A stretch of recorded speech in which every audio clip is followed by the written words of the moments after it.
تو نبی علیہ السلام نے فرمایا کہ جب تو کسی مشکل میں پڑ جائے فقال بسم اللہ الرحمن الرحیم ولا حول ولا قوت الا باللہ العلی العظیم. جب بھی تو کسی مشکل میں پڑ جائے تو بسم اللہ الرحمن الرحیم پڑھا کر اور لا حول ولا قوت الا باللہ العلی العظیم، ان کلمات کے پڑھنے سے اللہ تیری مشکلات کو دور فرمائیں گے. اب یہ عمل کسی ایک عام پیر نے نہیں بتایا. ایک آخری بات یہ میں اپنے دوستوں سے کر رہا ہوں، خاص طور پہ جن کو اجازت خلافت ہے ان کے لیے، کہ کتابوں میں نے پڑھا ہے یہودیوں کے اندر جادو بہت زیادہ ہے.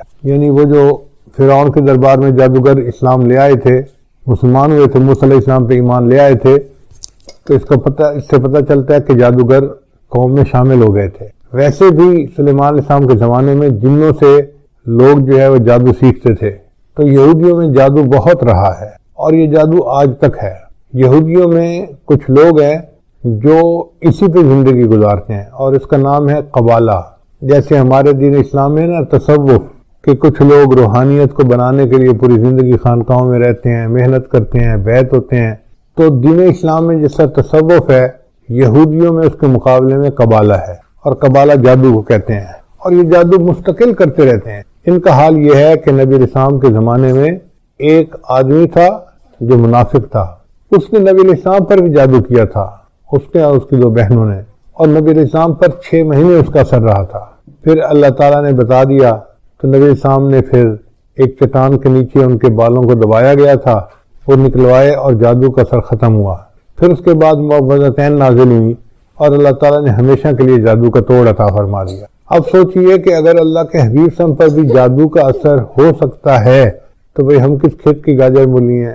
تو یہ یہودی مستقل جادو کرتے رہتے ہیں. کتاب میں لکھا ہوا تھا کہ ان کے جادو کرنے والوں نے بتایا کہ جب خلافت عثمانیہ کو توڑنا تھا تو ایک ایسا یہودی تھا کہ جس کو مستقل انہوں نے جادو کے لیے بٹھا دیا تھا. جب تک خلافت عثمانیہ ٹوٹ نہیں گئی وہ اپنی جگہ سے ہلتا نہیں تھا. یعنی اس کی مثال ایسے ہے کہ جیسے جماعت والے گشت کے لیے نکلتے ہیں نا، تو ایک جماعت کو ذکر کے لیے بٹھا جاتے ہیں، بھئی جتنی دیر ہم گشت کرتے رہیں گے آپ اللہ اللہ کرتے رہنا، برکت رہے گی. یہودیوں کا یہی حال ہے کہ جب کوئی کام کرنا چاہتے ہیں تو کسی کو جادو کے لیے بٹھا دیتے ہیں. تو اگر وہ جادو کے لیے اس طرح بٹھا دیتے ہیں اور کرتے رہتے ہیں تو اس وقت جو روحانیت کے میدان میں آگے بڑھنے والے لوگ ہیں ان کے اوپر ذمہ داری عائد ہوتی ہے کہ وہ ان کے جادو کا توڑ کریں. اور ان کے جادو کا توڑ 2 ہی طریقوں سے ممکن ہے. ایک تو جو حفاظت کا احتیاط بتایا گیا ہے اپنے اوپر بھی کریں، پوری امت مسلمہ کے مسلمانوں پر کریں، اور دوسرا یہ کہ اپنے معاملات میں یہ چیز شامل کریں کہ معاملات بھی کریں اور 15 منٹ آدھا گھنٹہ ان جادوگروں کے اوپر غائبانہ توجہ بھی ڈالیں کہ اللہ ان کے دل میں مسلمانوں کا رعب ڈالے اور ان کے شر سے اللہ مسلمانوں کی حفاظت فرمائے. تو اس میں ایک تو امریکہ کا جو صدر ہے اس کو بھی شامل کریں، اسرائیل کا صدر ہے اس کو شامل کریں، انڈیا کا صدر ہے مودی اس کو بھی شامل کریں، اور اس میں سارے اسرائیل کے یہودیوں کو اور ان کے خاص طور پہ جو قبالہ کے جو لوگ ہیں ان کو شامل کریں تاکہ ان کے دلوں پر اللہ تعالیٰ مسلمانوں کا رعب بٹھائے اور ان کے شر سے اللہ تعالیٰ مسلمانوں کی حفاظت فرمائے. یہ ایک عمل ایسا تھا جو ابھی میرے علم میں آیا کہ اس کو کرنا ضروری ہے، اس لیے میں نے بتا دیا کہ خلفاء حضرات خاص طور پر اس بات کو سمجھیں اور اس ذمہ داری کو پورا کریں. یہ امت لاوارث نہیں ہے، اس کی ذمہ داری روحانیت کے مشائخ کے اوپر ہے، ہر سلسلے کے مشائخ کے اوپر ہے، مگر کم از کم ہم تو پورا کریں نا. امید ہے باقی اولیاء کرام اپنی جگہ پہ دعائیں کر رہے ہوں گے، توجہ کر رہے ہوں گے، ہم بھی اس میں شامل ہو جائیں گے تو اللہ تعالیٰ ہمیں ان کے شر سے محفوظ فرمائے اور اسلام کو اللہ تعالیٰ پھر عظمت کے دن عطا فرمائے. اور ایک حدیث مبارکہ میں آتا ہے کہ جو بندہ آیت الکرسی رات کو پڑھ لیتا ہے اللہ تعالیٰ اس کی حفاظت فرماتے ہیں، اس کے گھر والوں کو بھی حفاظت فرماتے ہیں اور اس کے پڑوسیوں کی بھی حفاظت فرماتے ہیں. سبحان اللہ، کیا خوبصورت عمل ہے کہ بندے کی بھی حفاظت ہوتی ہے، اہل و عیال کی، اور قریب کے گھر والوں کی بھی حفاظت ہو جاتی ہے. اس لیے اس عمل کو بہت اہتمام سے کرنے کی ضرورت. نبی اسلام نے ایک عمل بتایا کہ جو شخص صبح کے وقت 3 مرتبہ بسم اللہ پڑھ لے، بسم اللہ الرحمن الرحیم، بسم اللہ الرحمن الرحیم. اب یہ کتنا چھوٹا سا عمل ہے، جو شخص صبح کے وقت پڑھ لے شام تک کوئی حادثہ یا کوئی اس کو مصیبت نہیں پہنچ سکتی. اور اگر شام کے وقت پڑھ لے گا تو صبح تک اس کو کوئی مصیبت نہیں پہنچے گی۔ یہ کتنا چھوٹا عمل ہے، اپنے گھر میں اپنی بیویوں کو بھی بتائیں، اپنے بچوں کو بھی، اور ان کی عادت بنائیں کہ وہ ہر وقت یہ بسم اللہ کا عمل کرنا شروع کر دیں۔ نبی اسلام نے ارشاد فرمایا، جابر بن عبداللہ رضی اللہ عنہ کی روایت ہے کہ نبی اسلام نے فرمایا کہ جب رات کو سوتے وقت بسم اللہ پڑھ کے دروازے بند کرو، یعنی اپنے دروازے جو گھر کے بند کرنے ہیں نا، عورتیں عام طور پہ بند کرتی ہیں گھر کے دروازے، تو عورتوں کو یہ عمل سکھانا چاہیے کہ وہ گھر کے دروازے بند کرنے سے پہلے بسم اللہ پڑھ لیا کریں، کیونکہ جو دروازہ بسم اللہ پڑھ کے بند کیا جاتا ہے شیطان وہ دروازہ نہیں کھول سکتا، شیطان گھر میں داخل نہیں ہو سکتا پھر۔ اور بسم اللہ پڑھ کے اپنے پانی کے مشیزے کا منہ باندھ لیا کرو، اور بسم اللہ پڑھ کے اپنے برتن ڈھانپ لیا کرو، اور اگر ڈھانپنے کے لیے کوئی چیز نہ ملے تو برتن کے اوپر لکڑی رکھ دیا کرو اور بسم اللہ پڑھ لیا کرو، اور بسم اللہ پڑھ کے اپنی لائٹوں کو چراغوں کو بند کر دیا کرو۔ اگر تم بسم اللہ پڑھ کے یہ سارے کام کرو گے تو رات کو کوئی شیطان گھر میں داخل نہیں ہوگا، اس گھر میں کوئی گناہ نہیں ہوگا، اور اس گھر میں کوئی پریشانی نہیں آئے گی۔ آج دیکھیے بسم اللہ نہیں پڑھتے تو ہمارے گھروں میں دن رات گناہ ہو رہے جاتے ہیں، اور پھر وہ کسی کے پاس جاتے ہیں، عملیات والوں کے پاس، تو ان کا تو چونکہ کاروبار ہے، انہوں نے پیسے کمانے ہوتے ہیں، تو وہ سمپل جواب دیتے ہیں، جی کسی نے لگتا ہے تمہارا رزق باندھ دیا ہے، کسی نے تمہارا رشتہ باندھ دیا ہے، اور ہم اس کو بلیو کر لیتے ہیں۔ بھائی اللہ کسی کو دینا چاہے تو کون اس کو باندھ سکتا ہے؟ کیوں کسی کو چھوٹا خدا بناتے ہو؟ کوئی کسی کا رزق نہیں باندھ سکتا، کوئی کسی کا رشتہ نہیں باندھ سکتا، ہمارا ایک ہی خدا ہے، اس کے کام کو کوئی روک ہی نہیں سکتا۔ خواہ مخواہ اپنا عقیدہ بھی خراب اور اپنا عمل بھی خراب۔ سیدھی بات ہے کہ نبی علیہ الصلوۃ والسلام نے جو باتیں سکھائیں ان کو کریں، خود بخود عملیات سے جان چھوٹ جائے گی۔ چنانچہ عورتیں اکثر پوچھتی ہیں جی کہ میرا رشتہ اچھا ہو جائے، بیٹے کو جاب مل جائے، بہو کا ویزا رکا ہوا ہے، فلاں کام اٹکا ہوا ہے۔ تو بھئی اٹکے ہوئے کاموں کے لیے عمل نبی علیہ السلام کی مبارک زبان سے ابو داؤد شریف کی روایت ہے۔ نبی علیہ السلام نے فرمایا، جو مومن صبح شام 7 مرتبہ اس دعا کو پڑھے گا، اللہ تعالیٰ اس کے ہر ادھورے کام کو پورا فرما دے گا۔ اور وہ کیا ہے؟ حسبی اللہ لا الہ الا ہو علیہ توکلت وہو رب العرش العظیم۔ بعض لوگوں کو رزق کی تنگی کے بڑے شکوے ہوتے ہیں، اور ان کے دل پہ فاقے کا خوف رہتا ہے، ڈر رہتا ہے، اور فاقے سے بچنے کے لیے وہ سارا دن کاروبار کے پیچھے بھاگتے دوڑتے بھی رہتے ہیں۔ سنیے، ابو نعیم کی روایت ہے، ابن ابی شیبہ نے بھی اس کو لکھا کہ نبی علیہ الصلوۃ والسلام نے ارشاد فرمایا، جو شخص اس دعا کو پڑھے گا اللہ اس سے 70 مصیبتیں دور کریں گے، جن میں سب سے چھوٹی مصیبت اس کا فاقہ ہوگا۔ جو شخص اس دعا کو پڑھے اللہ تعالیٰ اس سے 70 مصیبتوں کو دور فرمائیں گے، اور سب سے چھوٹی مصیبت فاقہ ہوگی، اور وہ فکرہ ہے، لا حول ولا قوت الا باللہ، لا ملجأ ولا منجأ من اللہ الا الیک۔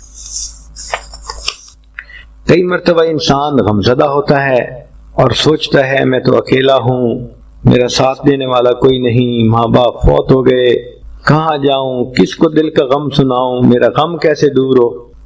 نبی علیہ الصلوۃ والسلام نے فرمایا، کنز المال کی روایت ہے کہ قرآن مجید کی ایک آیت کو 3 مرتبہ یقین کے ساتھ پڑھ لیں، اللہ تعالیٰ غمزدہ دل کو تسلی فرما دیتے ہیں۔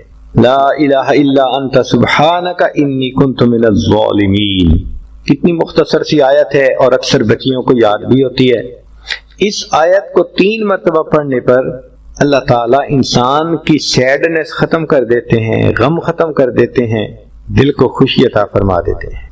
کئی لوگوں کو دیکھا کہ بیمار ہوتے ہیں، کبھی ہسپتال کا چکر، کبھی ڈاکٹر کے پیچھے، تو نبی علیہ الصلوۃ والسلام نے ایک حدیث پاک میں فرمایا، اس حدیث کو مسند احمد نے روایت کیا اور طبرانی نے روایت کیا، کہ جو شخص فجر کے بعد 3 مرتبہ یہ دعا پڑھ لے، اللہ 4 مرضوں سے اس کو نجات عطا فرما دیتے ہیں۔ امید ہے کہ مستورات توجہ سے یہ بات سنیں گی اور اس کی اہمیت کو ذرا سمجھیں گی کہ جو شخص فجر کے بعد 3 مرتبہ یہ آیت پڑھ لے تو اللہ تعالیٰ اس کو 4 بڑے بڑے مرضوں سے بچائیں گے۔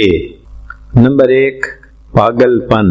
اگر کوئی آدمی مینٹلی ان بیلنسڈ ہو، ریٹارڈڈ ہو، یا جس بندے کو چیزیں بھول جاتی ہوں یا چیزیں یاد نہ رہتی ہوں، ذہن سے متعلقہ جو بیماریاں ہیں وہ اسی پاگل پن کے زمرے میں آئیں گی، یا کسی کو مرگی کی بیماری ہوتی ہے وہ بھی اسی زمرے میں آئے گی۔ تو پہلی بیماری جو اللہ تعالیٰ دور کرتے ہیں وہ ہے پاگل پن، اور دوسری بیماری کوڑ پن۔ کوڑ پن کہتے ہیں چہرہ بدصورت ہو جانا۔ یہ بھی ہو سکتا ہے کہ برس کی بیماری ہو جائے، جیسے بعض عورتوں کو جلد بالکل سفید ہو جاتی ہے اور عجیب بدنما چہرہ ہو جاتا ہے، یا کئی مرتبہ جسم پہ تل اتنے نکل آتے ہیں، دانے اتنے نکل آتے ہیں کہ چہرہ بدنما ہو جاتا ہے، یا چہرے پر داغ پڑ جاتے ہیں کالے رنگ کے۔ تو چہرے پہ داغ پڑیں، چہرے پہ دانے بنیں، یا چہرے پہ برس کے نشان پڑیں، کوئی بھی چیز ہوگی وہ اسی کوڑ پن کے زمرے میں شامل ہوگی، جس سے کہ چہرہ انسان کا بدصورت ہوتا ہو۔ یہ بیماری بھی اللہ دور فرما دیں گے۔ اب جن بیچاریوں کو بیوٹی پارلر پہ جانے کا شوق رہتا ہے اور اپنے فیس پہ پتہ نہیں کیا کیا پروسیس وہ کرواتی ہیں، تو ان کو تو چاہیے کہ وہ اس آیت کو یا اس فکرے کو بار بار پڑھیں، تاکہ اللہ تعالیٰ ان کے چہروں کی خوبصورتی دیر تک سلامت رکھیں۔ اور تیسری چیز ہے اندھا پن۔ اندھے پن سے مراد یہ کہ آنکھوں کی بینائی ہی چلی گئی، یا آنکھوں میں موتیا بند آ گیا، یا آنکھوں پہ اینک لگانی پڑ گئی۔ یہ سب ایک ہی بیماری کی تفصیلات ہیں۔ تو جن کی نظر کمزور وہ بھی پڑھ سکتی ہیں، یا جن کو لینز لگانے پڑتے ہیں، کنٹیکٹ لینز سے ہی یا کوئی اور، اس مصیبت سے بھی جان چھوٹ گئی۔ اور جن کی بینائی چلی گئی اللہ ان کے لیے بھی آسانیاں فرما دیتے ہیں۔ تو پاگل پن کی بیماری ختم، کوڑ پن کی بیماری ختم، اندھے پن کی بیماری ختم، اور چوتھا فرمایا فالج کی بیماری ختم۔ فالج ایک تو ہوتا ہے کہ انسان کا ہاتھ یا پاؤں کام ہی نہ کریں، اور ایک یہ بھی ہوتا ہے کہ اتنی ویکنیس کہ عورت کہتی ہے مجھ سے تو کھڑا ہی نہیں ہوا جاتا، میرے پاؤں سن ہو جاتے ہیں، میرے ہاتھ سن ہو جاتے ہیں۔ یہ ساری چیزیں کمزوری اور فالج کی ابتدائی سٹیجز ہیں، تو یہ سب چیزیں ٹھیک ہو جاتی ہیں۔ اب بتائیں کہ اتنی بڑی بڑی بیماریوں سے جس بندے کو بچنے کی خوشخبری مل رہی ہو، تو وہ تو پھر اس عمل کو کیے بغیر رہ ہی نہیں سکتا۔ اور یہ عمل دیکھو چھوٹا کتنا ہے۔ وہ جو فکرہ فرمایا حدیث میں وہ ہے سبحان اللہ العظیم وبحمدہ ولا حول ولا قوت الا باللہ۔ اتنا سا فکرہ پڑھنے پر اللہ چہرہ بھی پر نور بنا دیتے ہیں، میموری بھی تیز کر دیتے ہیں، اللہ تعالیٰ بینائی بھی تیز کر دیتے ہیں، اور اللہ تعالیٰ جسم میں طاقت بھی بھر دیتے ہیں۔ یہاں تک تو نیکیاں کمانا، گناہوں کو بخشوانا، فرشتوں کی دعائیں لینا، غمزدہ دل کو تسلی ملنا، اور بیماریوں سے محفوظ ہونا، اس طرح کے عمل بتائے تھے۔ اب ایک عمل سن لیجئے کہ دجال سے محفوظ ہونا۔ دجال ایک تو بڑا ہوگا نا، جس کو دجال اکبر کہتے ہیں، جو آئے گا اور بندے اس کے پیچھے لگ کر اپنا ایمان خراب کر لیں گے۔ جو امام مہدی کے آنے پر اور کی زندگی میں بہت ساری چیزیں تو ہیں، برکت نہیں ہے۔ اولاد ہے نافرمان، برکت نہیں۔ شادی کے بعد بیوی ہے، لڑائی جھگڑے، برکت نہیں۔ تنخواہ ملتی ہے، خرچے پورے نہیں ہوتے، برکت نہیں۔ صحت میں برکت نہیں، کسی چیز میں برکت نظر ہی نہیں آتی الا ماشاء اللہ۔ اس کی بنیادی وجہ کیا ہے کہ ہمارا قرآن مجید کے ساتھ تعلق کمزور ہوتا جا رہا ہے۔ بہت کم نوجوان ہوں گے جو روزانہ باقاعدگی کے ساتھ قرآن مجید کی تلاوت کرتے ہوں گے۔ نبی علیہ السلام نے ارشاد فرمایا تبرک بالقرآن فإنہ کلام اللہ۔ قرآن سے تبرک حاصل کر، اس لیے کہ یہ اللہ کا کلام ہے، اللہ کی ذات بھی برکت والی۔ تبارک الذی بیدہ الملک، تبارک اللہ احسن الخالقین، اور اللہ تعالیٰ کا کلام بھی برکت والا، اور اللہ تعالیٰ کا نام بھی برکت والا۔ تبارک اسم ربک، برکت والا نام ہے تیرے رب کا۔ تو اللہ کی ذات بھی برکت والی، اللہ کا نام بھی برکت والا، اور اللہ تعالیٰ کا قرآن بھی برکت والا ہے. یہ برکتوں کے خزانے ہیں. جتنا اللہ کا ذکر زیادہ کریں گے اتنا برکتیں آئیں گی. جتنا قرآن سے محبت بڑھے گی اتنا برکتیں آئیں گی. مسلمان کو تو خوش ہونا چاہیے کہ اللہ تعالیٰ نے ہمیں اتنی بڑی نعمت عطا فرما دی. ہر گھر کے اندر برکت کا کنواں موجود ہے، خزانہ موجود. اب اس کو نہ پڑھیں ہم تو یہ ہماری کم قسمتی ہے. نبی علیہ السلام کے پاس جب بھی کفار آتے تھے تو اللہ کے حبیب صلی اللہ علیہ وسلم ان کے سامنے قرآن پڑھتے تھے، اور قرآن مجید کی برکت ایسی تھی کہ وہ لوگ کفر اور شرک کو چھوڑ کر اسلام میں داخل ہو جاتے تھے. آج بھی یہ قرآن سینوں میں اترنے کی صلاحیت رکھتا ہے، مگر اسے ہم پڑھیں تو تب بات ہے نا. اور قرآن مجید شافع ہے، قیامت کے دن اپنے پڑھنے والے کی شفاعت کرے گا. نبی علیہ السلام نے ارشاد فرمایا کہ قرآن مجید بڑا جھگڑالو ہے. قیامت کے دن اللہ تعالیٰ سے جھگڑا کرے گا، بحث مباحثہ کرے گا. یا اللہ، یہ بندہ میری تلاوت کرتا تھا، یہ کیوں جہنم جا رہا ہے؟ یا تو مجھے اپنے کلام میں سے نکال دیں یا اس کو جنت بھیج دیں. قرآن مجید ایسا وکیل ہے، اللہ اس کی بات کو قبول فرمائیں گے اور جہنم میں جانے والے بندے کو جنت عطا فرما دیں گے. بلکہ بہتر ہے، ورنہ تو نعمت کا اظہار کرنا چاہیے نا. وَأَمَّا بِنِعْمَةِ رَبِّكَ فَحَدِّثْ، بتانا چاہیے. لیکن جب دل میں یہ بات ہو کہ اس نعمت کے اظہار سے لوگ حسد کریں گے، ان کی نظر مجھے لگ سکتی ہے، تو ایسی صورتحال میں نعمت کا چھپانا یہ اعلیٰ ہے. دوسرا، نظر بد سے بچنے کے لیے تدبیر کرنا یہ شرعاً جائز ہے. تدبیر کیسے؟ کہ جیسے ابو جعفر رضی اللہ عنہ کی اولاد وہ کمزور ہوتی تھی، جلدی بخار ہو جاتے تھے، بیمار ہو جاتے تھے. تو ان کے بارے میں صحابیہ نے پوچھا، اے اللہ کے نبی صلی اللہ علیہ وسلم، یہ بہت بیمار ہو جاتے ہیں، میں ان کو کوئی پڑھ کے دم کر دیا کروں؟ تو نبی علیہ السلام نے فرمایا ہاں کر دیا کرو. تو نبی علیہ السلام نے حدیث مبارکہ میں کچھ پڑھ کے کلمات، قرآن کی آیات ہوں یا حدیث کی دعائیں ہوں، تو دم کرنا اس کو بھی آپ نے جائز فرمایا. ایک اور صورت ہے کہ اگر نظر لگے جس کی وہ قریب ہو تو اسے بتا دینا بھی بہتر ہے. ہم نے دیکھا ہے چھوٹے بچوں کو کئی دفعہ ماں کی نظر لگ جاتی ہے، باپ کی نظر لگ جاتی ہے، تعجب سے دیکھتے ہیں، بچے پیارے ہوتے ہیں، پھول کی طرح ہوتے ہیں، تو اپنوں کی نظر لگ جاتی ہے. تو اس لیے اگر ایسی صورت ہو تو اس کو بتا دیا جائے کہ بھئی تم بہت خوشی کا اظہار کر رہی ہو، تمہیں بہت اچھا لگا، پیارا لگ رہا ہے، تو تم ماشاءاللہ کہہ دو. قرآن مجید کی آیت مبارکہ ہے اور بڑی عظیم الشان. حدیث مبارکہ میں آتا ہے ان جابر بن عبداللہ، جابر بن عبداللہ اس کی روایت کرتے ہیں، قال لما نزل بسم اللہ الرحمن الرحیم، وہ فرماتے ہیں کہ جب یہ آیت بسم اللہ الرحمن الرحیم نازل ہوئی، حرب الغیم الی المشرق، تو بادل چھٹ گئے اور سب بادل مشرق کی طرف، مشرق کی سمت میں چلے گئے. وسکنت الریاح، اور ہوائیں بند ہو گئی، یعنی جو جکھڑ چل رہے تھے، ہوائیں چل رہی تھیں وہ بند ہو گئی. وہاج البحر، اور سمندر کے اندر جو تلاطم تھا، ہائی ٹائڈ، وہ بھی رک گیا. وادغت البہائم، اور جانوروں نے بھی کان لگا لیے کہ بھئی کیا خاص مسئلہ ہے کوئی. ورجمت الشیاطین من السماء، اور شیاطین پر آسمان سے پتھروں کی بارش ہوئی، ان کو رجم کیا گیا.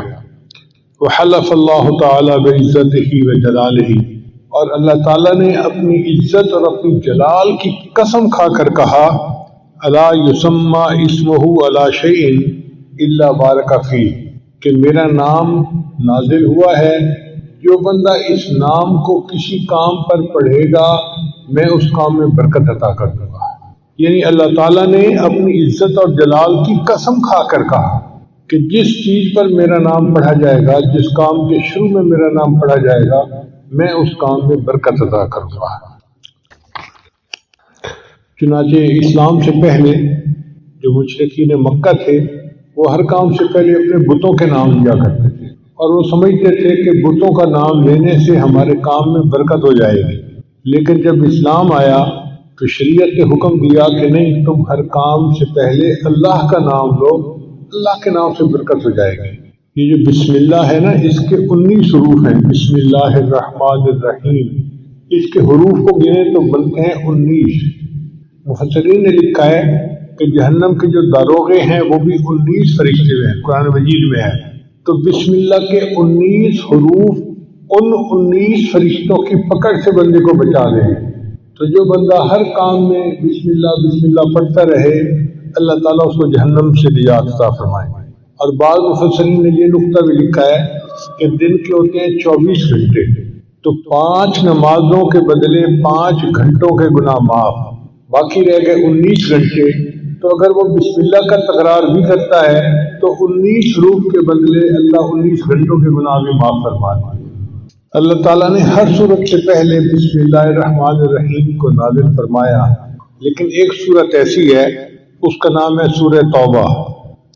اس سے پہلے اللہ نے سورہ بسم اللہ کو نازل نہیں کیا۔ آپ قرآن مجید پڑھیں تو دیکھیں گے کہ پچھلی صورت اور اس صورت کے درمیان بسم اللہ نہیں لکھی ہوتی۔ اس کی وجہ کیا ہے کہ سورہ توبہ میں مشرکین کے ساتھ قتال کا حکم ہے، کافرین کے ساتھ۔ اب اللہ کے قتال کا کوئی جوڑ نہیں بنتا اللہ کی رحمت کے ساتھ، اس لیے اللہ نے اس سے پہلے سورہ بسم اللہ نازل نہیں فرمائی، بسم اللہ الرحمن الرحیم۔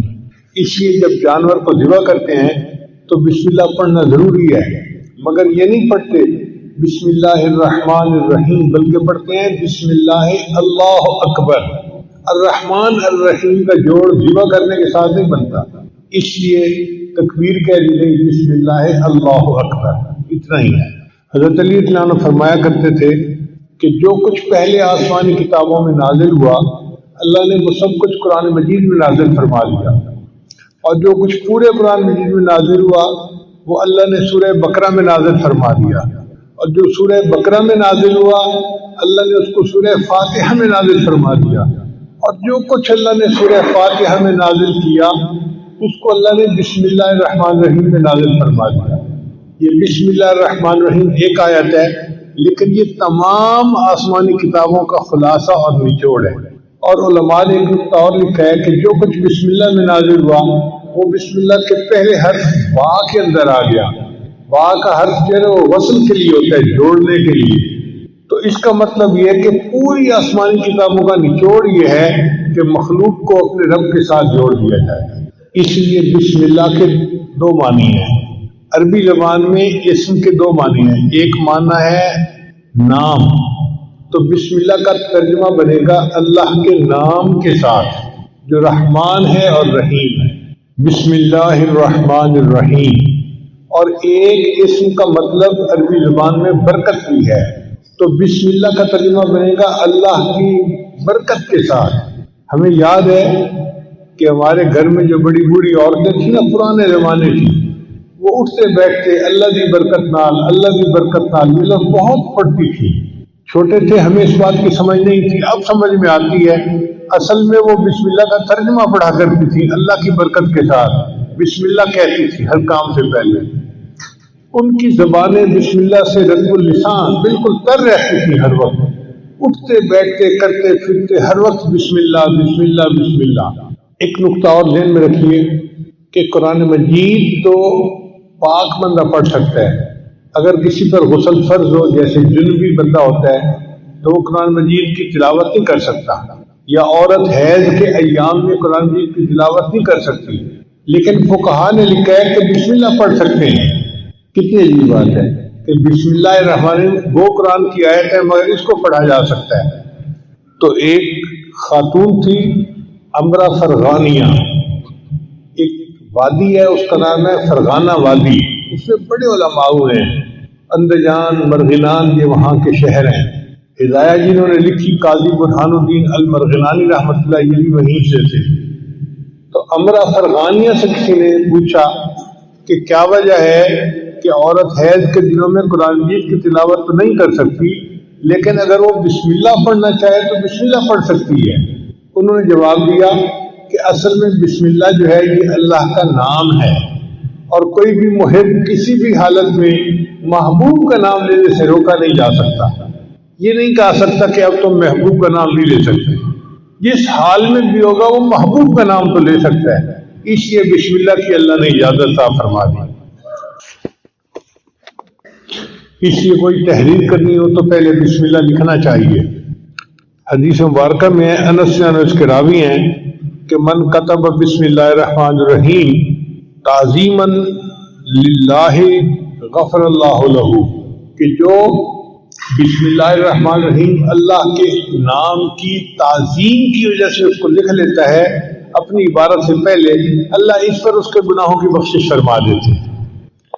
ابو ہریرہ نے روایت کرتے ہیں، یہ دور منصور کی روایت ہے، قال رسول اللہ صلی اللہ علیہ وسلم کہ نبی علیہ السلام نے ارشاد فرمایا کل امر ذی بال لا یبدأ فیہ بسم اللہ الرحمن الرحیم اقطع، کہ ہر اچھا کام جو بسم اللہ کے بغیر شروع کیا جائے تو وہ برکت سے خالی ہو جاتا ہے اچھا کام لیکن بسم اللہ نہیں پڑھی، اب اس میں برکت ختم ہو گئی۔ بسم اللہ کی عظمت کا اندازہ اس سے لگائیں کہ کتا ایک نجس جانور ہے، حدیث پاک میں آتا ہے جس گھر میں کتا ہوتا ہے وہاں رحمت کا فرشتہ داخل نہیں ہوتا، اس لیے شکار کی نیت سے کتے کو پالنے کی اجازت ہے یا حفاظت کی نیت سے، مگر اس کو گھر کے باہر رکھا جائے، گھر کے اندر نہ داخل کیا جائے۔ اگر گھر کے اندر کتا آ گیا تو گھر میں سے برکت ختم ہو جائے گی، فرشتے اس گھر میں نہیں آئیں گے۔ تو کتا اتنا نجس جانور ہے۔ نبی علیہ السلام نے ارشاد فرمایا اگر کسی برتن کو کتا سونگھ لے تو اس برتن کو 7 مرتبہ پانی سے دھوئیں اور 8ویں مرتبہ اس کو مٹی اور ریت کے ساتھ دھوئیں تاکہ اس کی نحوست برکت ختم ہو جائے۔ اب جس کتے کے سونگھنے سے برتن کو 8 مرتبہ دھونا پڑتا ہے وہ کتنا نجس ہوگا۔ لیکن حدیث پاک میں آتا ہے کہ اگر شکار کے لیے کتا پالا ہوا ہے، پہلے زمانے میں خرگوش کا شکار کرتے تھے کتوں کے ذریعے سے، تو نبی نے فرمایا کہ اگر کوئی بندہ شکاری کتے کو چھوڑنا چاہتا ہے شکار کے لیے اور بسم اللہ پڑھ کے اس کو روانہ کرتا ہے اور وہ کتا مرا ہوا شکار لے کے آتا ہے، یعنی پکڑنے میں وہ مر گیا، شکار وہ خرگوش مر گیا، اب وہ مرا ہوا جانور بھی ہے وہ بندے کے لیے حلال ہوتا ہے کیونکہ اس کے اوپر اس نے بسم اللہ پڑھ لی تھی۔ عدی بن حاتم طائی کے بیٹے تھے، صحابی بن گئے، انہوں نے نبی علیہ السلام سے پوچھا اے اللہ کے نبی سے میں کبھی کبھی شکار کرتا ہوں لیکن میں جب اپنا کتا چھوڑتا ہوں نا شکار کے اوپر تو میں تو بسم اللہ پڑھ لیتا ہوں، مگر اس کے ساتھ جنگلی کتے بھی شامل ہو جاتے ہیں شکار کو پکڑنے میں تو شکار مر جاتا ہے، اب کیا میرے لیے اس شکار کو کھانا جائز ہے؟ تو نبی صلی اللہ علیہ وسلم نے فرمایا نہیں، جائز نہیں، اس لیے کہ ان کتوں کے اوپر بسم اللہ نہیں پڑھی گئی، اس لیے ان کا شکار حلال نہیں۔ آپ اندازہ لگائیے بسم اللہ کی برکت کا کہ ایک کتے اتنا نجس جانور بسم اللہ پڑھ کے شکار کے لیے چھوڑے تو اس کا مرا ہوا جانور بھی شریعت نے حلال قرار دے دیا۔ چنانچہ بسم اللہ کی وجہ سے اللہ تعالیٰ بندے کی مشکلات کو ختم کر دیتے ہیں۔ حضور صلی اللہ علیہ وسلم نے حضرت علی عنہ کو فرمایا الا اعلمک بکلمات اذا وقت فی ورطۃ قلتها، اے علی میں آپ کو کچھ کلمات نہ سکھاؤں کہ جب تم مشکل میں پڑ جاؤ تو ان کلمات کو پڑھ لیا کرو؟ قال بلا، عرض کیا یا اللہ کے حبیب صلی اللہ علیہ وسلم آپ مجھے ضرور سکھائیے۔ تو نبی علیہ السلام نے فرمایا کہ جب تو کسی مشکل میں پڑ جائے فقال بسم اللہ الرحمن الرحیم ولا حول ولا قوت الا باللہ العلی العظیم، جب بھی تو کسی مشکل میں پڑ جائے تو بسم اللہ الرحمن الرحیم پڑھا کر اور لا حول ولا قوت الا باللہ العلی العظیم، ان کلمات کے پڑھنے سے اللہ تیری مشکلات کو دور فرمائیں گے۔ اب یہ عمل کسی ایک عام پیر نے نہیں بتایا، دنیا کے پیروں کے سردار، دنیا کے نبیوں کے سردار حضرت محمد مصطفیٰ احمد مجتبیٰ صلی اللہ علیہ وسلم جو اللہ کے محبوب ہیں، یہ عمل انہوں نے بتایا ہے، تو کتنا سچا اور پکا عمل ہوگا۔ اس لیے ہمیں چاہیے کہ ہم اس عمل کو پلے باندھ لیں، جب کوئی مشکل پیش آئے تو بسم اللہ الرحمن الرحیم ولا حول ولا قوت الا باللہ العلی العظیم یہ پڑھیں گے، اللہ تعالیٰ ہماری مشکلات کو دور کر دیں گے۔ پھر بسم اللہ الرحمن الرحیم کی وجہ سے صرف دنیا کی مشکلات دور نہیں ہوتی، آخرت کی مشکلات بھی دور ہوتی ہیں۔ چنانچہ حضرت عیسیٰ علیہ السلام جب کسی قبر کے پاس سے گزرتے تھے تو ان کو کشفاً پتہ چل جاتا تھا کہ قبر میں کیا ہو رہا ہے۔ وہ ایک مرتبہ ایک قبر کے قریب سے گزرے تو انہوں نے دیکھا کہ قبر میں بندے کو عذاب ہو رہا ہے۔ جب واپس ہوئے تو انہوں نے دیکھا کہ قبر تو جنت کا باغ بنی ہوئی ہے، تو بڑے حیران ہوئے۔ انہوں نے دعا مانگی یا اللہ پہلے میں نے دیکھا تھا تو یہ جہنم کا گڑھا تھا، اب میں دیکھ رہا ہوں تو یہ جنت کا باغ ہے، یہ معاملہ کیا ہے، میرے اوپر کھول دیجیے۔ تو اللہ تعالیٰ نے فرمایا میرے پیارے عیسیٰ علیہ السلام، ایک بندے کی قبر ہے جو بڑا گناہ گار تھا، جب وہ فوت ہوا اس کی بیوی حاملہ تھی اس وقت، تو چونکہ وہ گناہ گار تھا اس کو ہم نے قبر کا عذاب دے دیا۔ اب اس کی بیوی کے ہاں بیٹا پیدا ہوا، بیٹا تھوڑا بڑا ہوا تو ماں اس کو پڑھانے کے لیے مدرسے لے گئی اور قاری صاحب کو کہا کہ میرے بچے کو قرآن پڑھاؤ۔ آج اس بچے نے بسم اللہ الرحمن الرحیم پڑھا، اس کے معصوم منہ سے جو بسم اللہ نکلی تو میری رحمت نے گوارا نہ کیا کہ معصوم بچہ تو بسم اللہ پڑھے اور میں اس کے باپ کو قبر میں عذاب دوں۔ میں نے اس کے باپ کو جنت کا باغ بنا دیا۔ چنانچہ حدیث پاک میں آتا ہے کہ جب کوئی بچہ بسم اللہ پڑھنا سیکھتا ہے اللہ 4 بندوں کی مغفرت فرماتے ہیں بسم اللہ سیکھنے پر۔ ایک بچے کی مغفرت ہو جاتی ہے، ایک پڑھانے والے کی مغفرت ہو جاتی ہے، اور ایک بچے کے ماں باپ ان دونوں کی مغفرت ہو جاتی ہے۔ بسم اللہ کے سیکھنے پر اللہ 4 بندوں کے گناہوں کی مغفرت فرما دیتے ہیں۔ تو اس لیے یہ بسم اللہ ہمیں صرف دنیا کی مشکلات سے ہی نہیں بلکہ قبر کے عذاب سے اور جہنم کی آگ سے بھی بچانے کا ذریعہ ہے۔ چنانچہ علماء نے لکھا ہے کہ بسم اللہ جو ہے نا یہ اسم اعظم ہے۔ حدیث پاک میں آتا ہے کہ جب کوئی دعا کی جائے اسم اعظم کے ساتھ تو اللہ تعالیٰ اس دعا کو قبول فرما لیتے ہیں۔ اب اسم اعظم کون سا ہے یہ کسی کو نہیں پتا، اللہ نے اس کو چھپا لیا، مگر امام اعظم ابو حنیفہ رحمۃ اللہ فرمایا کرتے تھے کہ اللہ تعالیٰ کا جو اسم ذات ہے نا اللہ، یہ اسم اعظم ہے۔ تو کسی نے پوچھا جی کہ آپ کے پاس دلیل کیا ہے اسم اعظم؟ تو انہوں نے فرمایا اس لیے کہ اللہ تعالیٰ نے اپنی کتاب میں سب سے پہلے جو نام نازل کیا وہ اللہ کا نام تھا۔ آپ دیکھیں اعوذ باللہ پڑھے تو پہلا نام کون سا آتا ہے، باقی صفاتی نام بعد میں، اور ذاتی نام اعوذ باللہ من الشیطان الرجیم بسم اللہ الرحمن الرحیم، تو اللہ کا نام سب سے پہلے۔ ان کا چونکہ اللہ کا نام سب سے پہلے پڑھا جاتا ہے اس لیے یہ اسم اعظم ہے۔ ان کا جی کوئی اور دلیل نہیں، ان کا دلیل یہ ہے کہ حدیث پاک سے ثابت ہے کہ اللہ تعالیٰ نے فرشتے کو حکم فرمایا ہوا ہے کہ جب بھی میرے کسی بندے کے نام سے میرا زبان سے میرا نام نکلے تو جب بھی تم وہ نام سنو تم قیامت کا جو سور بجانا ہے اس کو 40 سال پیچھے ہٹا دیا کرو۔ یعنی اللہ کا نام اتنی برکت والا ہے کہ جو بندہ اللہ کہتا ہے تو قیامت 40 سال پیچھے چلی جاتی ہے۔ اب اندازہ لگائیے کہ جو نام اتنی برکت والا ہے کہ قیامت جیسی مصیبت کو 40 سال کے لیے ٹال دیتا ہے، اگر ہم اللہ کے نام کو کثرت کے ساتھ پڑھیں گے تو ہماری زندگی کی پریشانیاں کیوں نہیں ٹل جائیں گی؟ بس انسان شوق کے ساتھ محبت کے ساتھ اللہ کا نام پڑھے۔ حدیث مبارکہ میں لا تقوم الساعہ، اس وقت تک قیامت قائم نہیں ہو سکتی حتیٰ یقال فی الارض اللہ اللہ، حتیٰ کہ زمین میں کوئی ایک بندہ بھی اللہ اللہ کہنے والا ہوگا۔ جب تک اللہ کا نام دنیا میں رہے گا قیامت نہیں آ سکتی۔ قیامت کا آئے گی جب اللہ کا نام لینے والا ہی کوئی نہیں رہے گا، تب قیامت آئے گی۔ تو اللہ کا نام اتنی برکت والا ہے۔ تو امام صاحب نے فرمایا کہ حدیث پاک سے بھی ثابت ہوتا ہے کہ یہ اسم اعظم ہے۔ آگے سوال پوچھنے والے بھی فقہا تھے، عالم تھے، ان کا نہیں جی کوئی سکہ بند دلیل دیں کہ بندہ کا دل مطمئن ہو جائے۔ تو امام صاحب نے کہا اچھا سکہ بند دلیل یہ ہے کہ جب موسیٰ علیہ السلام کوہتور پر گئے تو اس وقت ان کو پتہ نہیں تھا کہ یہ آگ کیا ہے، اللہ نے خطاب فرمایا اور اللہ نے اپنا تعارف کروایا اننی انا اللہ، میں اللہ ہوں۔ اگر کوئی اور نام اسم اعظم ہوتا تو اللہ اس نام سے اپنا تعارف کرواتے۔ اللہ نے تعارف میں کہا کہ میرا نام اللہ ہے، اس کا مطلب ہے کہ یہی اسم اعظم ہے۔ اب یہ ایسی دلیل تھی کہ سب علماء نے مان لیا کہ واقعی اللہ کا نام اسم اعظم ہے۔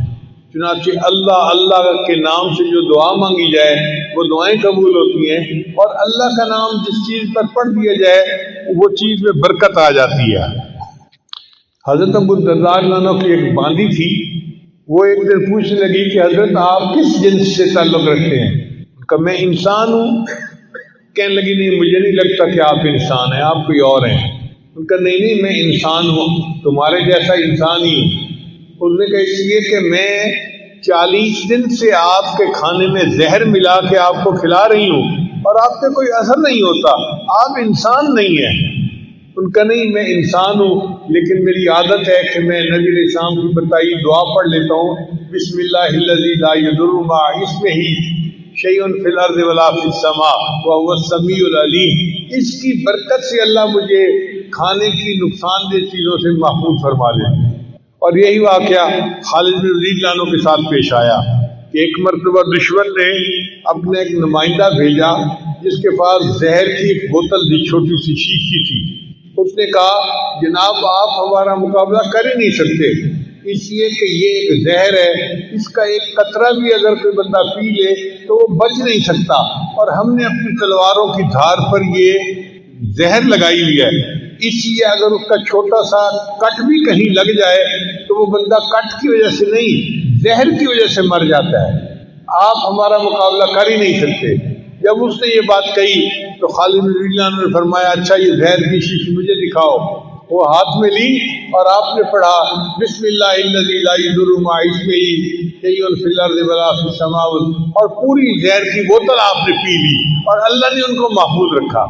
یعنی جس نام کی برکت سے زہر کے اثرات بھی بندے کو نقصان نہیں دے سکتے تو باقی چیزیں کیا نقصان دیں گی۔ اس لیے ہمیں چاہیے کوئی چیز پینی ہو یا کھانی ہو تو بسم اللہ اس سے پہلے ضرور پڑھا کریں تاکہ اس چیز کے نقصان سے اللہ ہماری حفاظت فرمائے۔ چنانچہ عثمان ابن عفان نام سے روایت ہے کہ نبی علیہ السلام نے فرمایا کہ بسم اللہ الرحمن الرحیم میں جو نام ہے یہ اسم اعظم ہے۔ ان کا اللہ کے بھی یہ اسم اعظم ہے؟ فرمایا ہاں، اس میں اور اسم اعظم میں ایسا تعلق ہے جیسے آنکھ کی سفیدی اور آنکھ کی سیاہی کے اندر ہوتا ہے۔ اب آنکھ کی سفیدی اور آنکھ کی سیاہی آپس میں ملی ہوئی ہیں، آپ اپنی آنکھ میں دیکھیں سیاہی اور سفیدی ملی ہوئی ہے، تو اس کا مطلب یہ کہ نبی علیہ السلام نے ڈائریکٹ نہیں بتایا چونکہ اللہ تعالیٰ راز رکھنا چاہتے تھے، لیکن ہنٹ دے دیا کہ بسم اللہ اور اسم اعظم میں بہت قرب ہے۔ تو بہرحال اللہ کا نام اسم اعظم ہے۔ چنانچہ علامہ کلوبی رحمۃ اللہ نے لکھا ہے کہ ایک عورت تھی اور اس کا خاوند جو تھا وہ بہت زیادہ کرخت مزاج کا تھا۔ وہ موقع ڈھونڈتا تھا کہ میں کسی طرح اپنی بیوی کو ذلیل و رسوا کروں، پریشان کروں، ڈانٹ ڈپٹ کروں، مار پیٹ کروں۔ ایک مرتبہ اس کے پاس کچھ پیسے تھے، اس نے وہ تھیلی اپنی بیوی کو پکڑا دی اور کہا کہ ان کو محفوظ رکھ دینا۔ اس عورت کی عادت تھی کہ جو کام کرتی تھی وہ بسم اللہ پڑھ کے کرتی تھی، ہر کام سے پہلے بسم اللہ پڑھتی تھی۔ چنانچہ اس نے بسم اللہ پڑھا اور الماری کے اندر وہ تھیلی رکھ دی۔ اب بیچاری کو کیا پتا تھا کہ میرے خامن کی نیت کیا ہے۔ خامن نے جب دیکھا کہ عورت دوسرے کمرے میں ہے، اس نے وہ تھیلی اٹھائی اور اس کے جو پیسے تھے وہ کوئن تھے، اس نے وہ اندر ایک کنواں تھا گھر کے اندر، اس کنویں کے اندر پھینک دیے اور خالی تھیلی اس نے واپس رکھ دی۔ اس کا مطلب یہ تھا کہ اب میں اس کو کہوں گا میرے پیسے واپس لاؤ، یہ کہے گی پیسے نہیں تو پھر مجھے موقع مل جائے گا، میں پھر ڈانٹ ڈپٹ کروں گا، اس کو ذلیل رسوا کروں گا۔ عورت بیچاری کو کیا پتا تھا۔ اب 2-3 دن کے بعد خامن نے اس کو بلایا اور کہا دیکھو میں نے تمہیں جو پیسے دیے تھے نا، مجھے ضرورت ہے، پیسے واپس لاؤ۔ چنانچہ وہ عورت گئی، اس نے جا کر بسم اللہ پڑھ کے الماری کا دروازہ کھولا۔ کہتے ہیں کہ جب اس نے الماری کا دروازہ کھولا، اللہ تعالیٰ نے جبریل علیہ السلام کو حکم دیا کہ میری اور میری اس بندی نے بسم اللہ پڑھا ہے، آپ جائیں اور کنویں سے وہ سارے پیسے نکال کے اس کی تھیلی میں واپس کر دیں۔ تو جب اس نے دیکھا تو تھیلی میں پیسے تھے، اس نے لا کر اپنے خامن کو دے دیے۔ اس واقعے کے بعد خامن جو اس کے ساتھ بغض رکھتا تھا وہ ختم ہو گیا، بلکہ خامن جو تھا وہ نیکی کی زندگی اختیار کر گیا۔ اللہ تعالیٰ نے بسم اللہ کی برکت سے اس کو خامن کی پریشانی سے بھی محفوظ فرما لیا۔ بسم اللہ میں ہر درد کے لیے شفا موجود ہے۔ چنانچہ قیصر روم نے حضرت عمر رضی اللہ عنہ کو خط لکھا۔ اس وقت تو مسلمان بہت زیادہ سویلائز اور بڑی پاور سمجھے جاتے تھے، تو قیصر روم نے خط لکھا عمر رضی اللہ عنہ کو کہ مجھے سر میں ہر وقت درد رہتا ہے، جیسے شیٹی کا پین ہوتا ہے نا، آدھے سر میں درد ہوتی ہے، اس کے سر میں ہر وقت درد رہتا تھا۔ اس نے کہا کہ اگر آپ کے پاس کوئی اس کا علاج ہو تو مجھے بھیج دیجیے۔ حضرت عمر رضی اللہ عنہ نے ایک ٹوپی بھجوائی اور فرمایا کہ اس ٹوپی کو سر پہ کر لیا کریں، آپ کے سر کی درد دور ہو جائے گی۔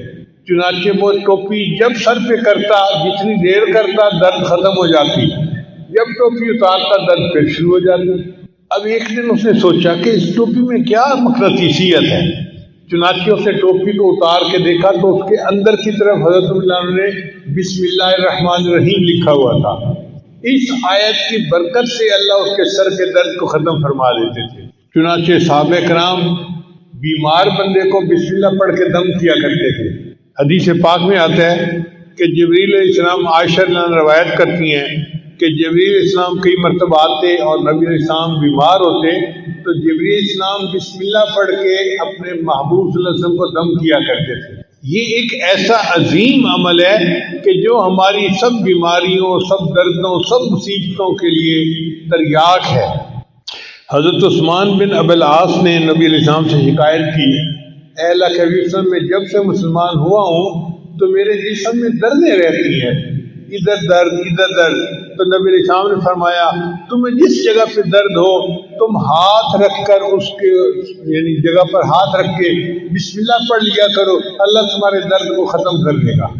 چنانچہ جب ان کو درد محسوس ہوتی تھی وہ درد کی جگہ پر ہاتھ رکھتے تھے اور بسم اللہ الرحمن الرحیم پڑھ لیتے تھے۔ اس کی برکت سے اللہ نے ان کے درد کو ختم فرما دیا تھا۔ عبداللہ ابن عباس انہوں نے نبی علیہ السلام سے پوچھا، اے اللہ کے حبیب صلی اللہ علیہ وسلم، ہمیں بخار کا دم اور بیماری کا دم بتا دیا کریں، ہمیں کوئی بخار کا دم بتا دیں، بیماری کا دم بتا دیں۔ تو نبی علیہ السلام نے فرمایا کہ جب کوئی بندہ بیمار ہو تو تم اس پر پڑھا کرو بسم اللہ الکبیر اعوذ باللہ العظیم من کل عرق نار ومن شر حر النار، اخرجہ الترمذی۔ یہ ترمذی شریف کی روایت ہے۔ تو نبی علیہ السلام نے ان کو بخار کا یہ دم سکھایا۔ اس کا مطلب یہ کہ بسم اللہ کی برکت سے اللہ تعالیٰ واقعی بندے کی بیماری کو ختم فرما دیتے ہیں۔ اس لیے ہر تکلیف کے وقت بسم اللہ پڑھنی چاہیے۔ احد کے موقع پہ حضرت اللہ رضی اللہ عنہ کو زخم لگا تو بے اختیار ان کی زبان سے آہ نکلی، جیسے زخم لگتا ہے نا تو آہ بندہ کرتا ہے، آہ۔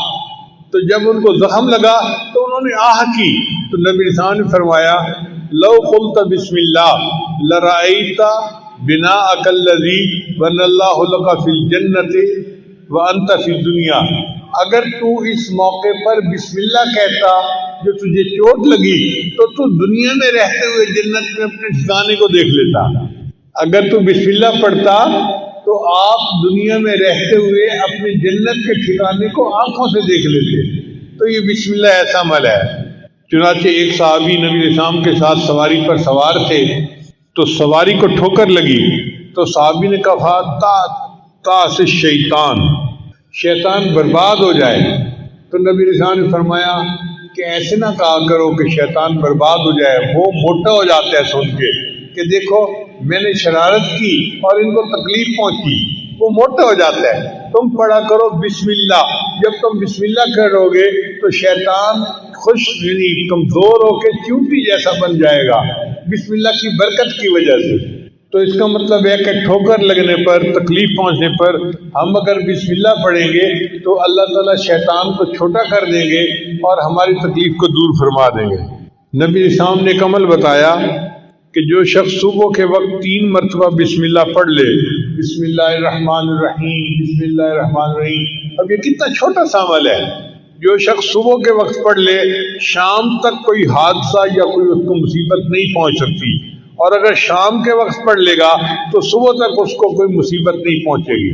یہ کتنا چھوٹا عمل ہے۔ اپنے گھر میں اپنی بیویوں کو بھی بتائیں، اپنے بچوں کو بھی، اور ان کی عادت بنائیں کہ وہ ہر وقت یہ بسم اللہ کا عمل کرنا شروع کر دیں۔ عبداللہ ابن عباس عنہ کی روایت ہے کہ ایک شخص نبی علیہ السلام کی خدمت میں حاضر ہوا اور اس نے کہا اے اللہ کے نبی، میرے حادثے بہت ہوتے ہیں، ایکسیڈنٹ ہر وقت، کبھی کوئی اور میں بڑا پریشان ہوں۔ نبی علیہ السلام نے فرمایا کہ تم جب گھر سے نکلا کرو تو یہ پڑھ لیا کرو بسم اللہ علی نفسی و اہلی و مالی، یعنی میرے اوپر بسم اللہ، میرے اہل کے اوپر اور میرے مال کے اوپر بسم اللہ، تم یہ دعا پڑھ لیا کرو۔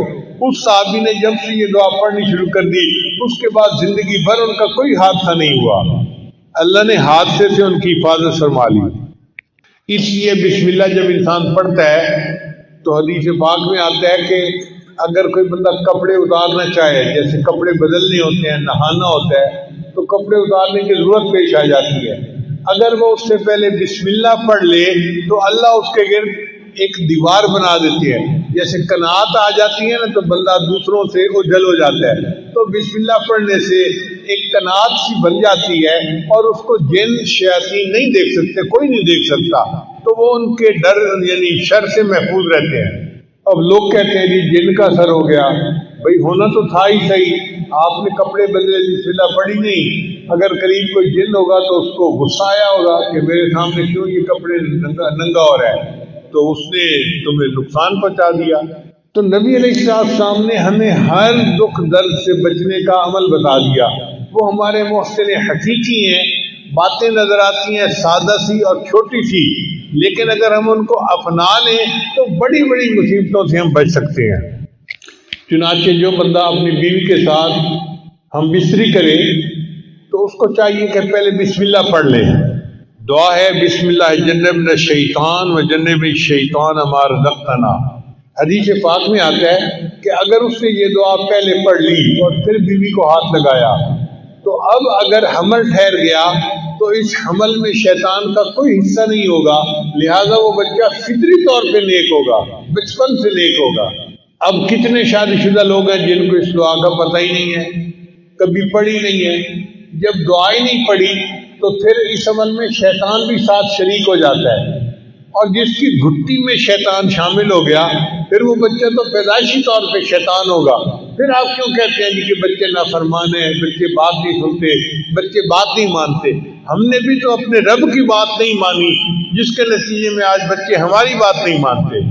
نبی السلام نے ارشاد فرمایا، جابر بن عبداللہ رضی اللہ عنہ کی روایت ہے کہ نبی السلام نے فرمایا کہ جب رات کو سوتے وقت بسم اللہ پڑھ کے دروازے بند کرو، یعنی اپنے دروازے جو گھر کے بند کرنے ہیں نا، عورتیں عام طور پہ بند کرتی ہیں گھر کے دروازے، تو عورتوں کو یہ عمل سکھانا چاہیے کہ وہ گھر کے دروازے بند کرنے سے پہلے بسم اللہ پڑھ لیا کریں، کیونکہ جو دروازہ بسم اللہ پڑھ کے بند کیا جاتا ہے شیطان وہ دروازہ نہیں کھول سکتا، شیطان گھر میں داخل نہیں ہو سکتا پھر۔ اور بسم اللہ پڑھ کے اپنے پانی کے مشیزے کا منہ باندھ لیا کرو، اور بسم اللہ پڑھ کے اپنے برتن ڈھانپ لیا کرو، اور اگر ڈھانپنے کے لیے کوئی چیز نہ ملے تو برتن کے اوپر لکڑی رکھ دیا کرو اور بسم اللہ پڑھ لیا کرو، اور بسم اللہ پڑھ کے اپنی لائٹوں کو چراغوں کو بند کر دیا کرو۔ اگر تم بسم اللہ پڑھ کے یہ سارے کام کرو گے تو رات کو کوئی شیطان گھر میں داخل نہیں ہوگا، اس گھر میں کوئی گناہ نہیں ہوگا اور اس گھر میں کوئی پریشانی نہیں آئے گی۔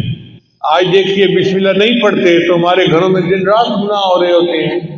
ایک اور روایت سنیے، حضرت انس اس کے راوی ہیں، وہ فرماتے ہیں کہ جب کوئی آدمی گھر سے نکلتے وقت بسم اللہ توکلت علی اللہ لا حول ولا قوت الا باللہ، چھوٹی سی دعا ہے، بسم اللہ توکلت علی اللہ لا حول ولا قوت الا باللہ پڑھ لیتا ہے، اس کو کہا جاتا ہے کہ تمہیں ہدایت دی گئی اور تمہاری طرف سے شر کی کفایت کی گئی اور تمہیں مصائب سے بچا لیا گیا۔ یعنی اللہ اس کے بارے میں فرماتے ہیں کہ اس بندے کو ہدایت دی گئی، اس کو شر سے بچا لیا گیا، تو شیطان اس سے دور ہٹ جاتا ہے۔ شیطان کہتا ہے میں اس بندے کا جب کچھ بگاڑ ہی نہیں سکتا تو میں اس کا پیچھا کس لیے کروں۔ تو دیکھیے گھر سے نکلتے ہوئے دعا پڑھنے سے انسان شیطان کے داؤ سے بچ جاتا ہے۔ حدیث پاک میں آتا ہے کہ جو بندہ گھر میں داخل ہونے لگتا ہے اگر وہ بسم اللہ پڑھ لے تو شیطان اس کے ساتھ اس کے گھر میں داخل ہونے لگتا ہے۔ بسم اللہ پڑھنے کے بعد شیطان کا راستہ بند ہو جاتا ہے اور شیطان اس گھر میں داخل نہیں ہوتا، اور اگر وہ بسم اللہ پڑھے بغیر گھر میں داخل ہو جائے تو وہ اکیلا گھر میں نہیں داخل ہوتا بلکہ اس کے ساتھ شیطان بھی داخل ہو جاتا ہے۔ اور اگر وہ بندہ کھانا کھاتے ہوئے بسم اللہ پڑھ لے تو شیطان اس کے کھانے میں شامل نہیں ہو سکتا۔ اب جس نے دونوں مرتبہ بسم اللہ پڑھ لیا تو نہ شیطان اس کے گھر میں داخل ہو سکتا ہے نہ شیطان اس کے کھانے میں شریک ہوتا ہے. تو شیطان کہتا ہے میں نے اس گھر میں کیا کرنا، نہ میں اس گھر میں داخل ہو سکتا ہوں نہ میں اس گھر میں کھانا کھا سکتا ہوں، تو میرے لیے نہ رہنے کی جگہ نہ کھانے کی جگہ، لہذا میرا اس گھر سے کوئی سروکار نہیں ہے. دیکھو شیطان کو روکنے کے لیے نبی علیہ السلام نے کیا پیاری پیاری باتیں میں سکھائیں.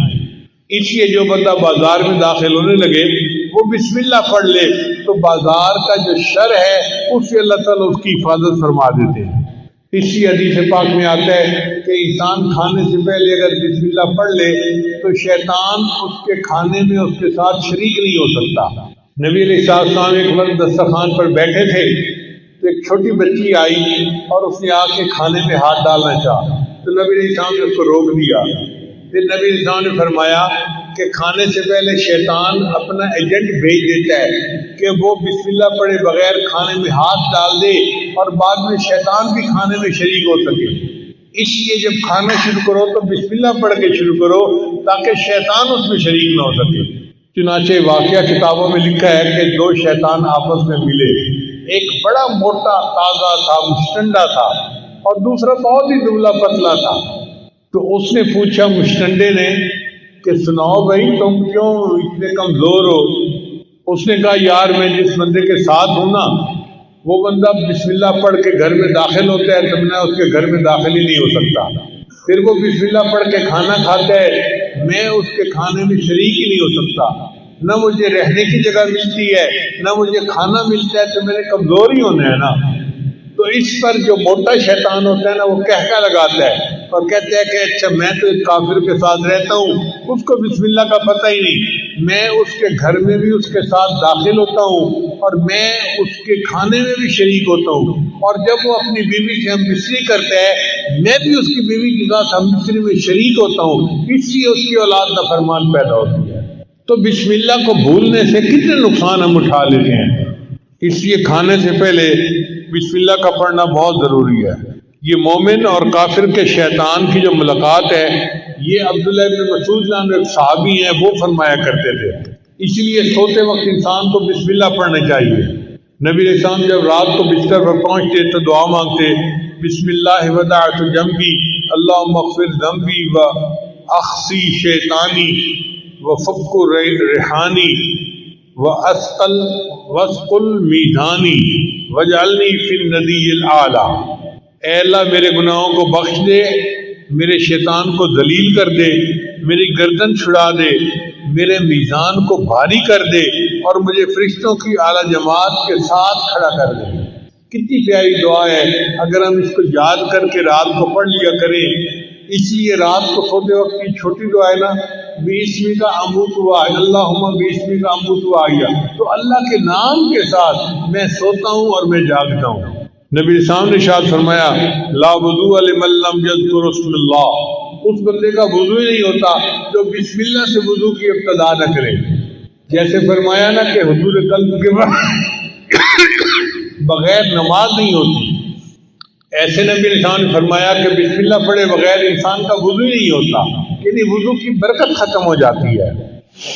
اس لیے سواری پر سوار ہوتے وقت بسم اللہ پڑھنا چاہیے. حضرت نوح علیہ السلام کو اللہ نے صرف بسم اللہ کا لفظ عطا فرمایا تھا. وقال اركبوا فيها بسم الله مجريها ومرساها ان ربي لغفور رحيم. تو وہ صرف بسم اللہ پڑھا کرتے تھے. اللہ کی شان کہ ان کی کشتی اتنے بڑے سیلاب کے اندر سے نجات پا گئی. تو علماء نے نکتہ لکھا ہے اگر صرف بسم اللہ کے لفظ کے ساتھ نوح علیہ السلام کی کشتی اتنے بڑے سیلاب سے نجات پا جاتی ہے تو ہم اگر پوری بسم اللہ پڑھیں گے ہماری زندگی ہماری پریشانیوں کے سیلاب سے کیوں نہیں نجات پائے گی. پھر اللہ تعالیٰ نے حضرت سلیمان علیہ السلام کو پوری آیت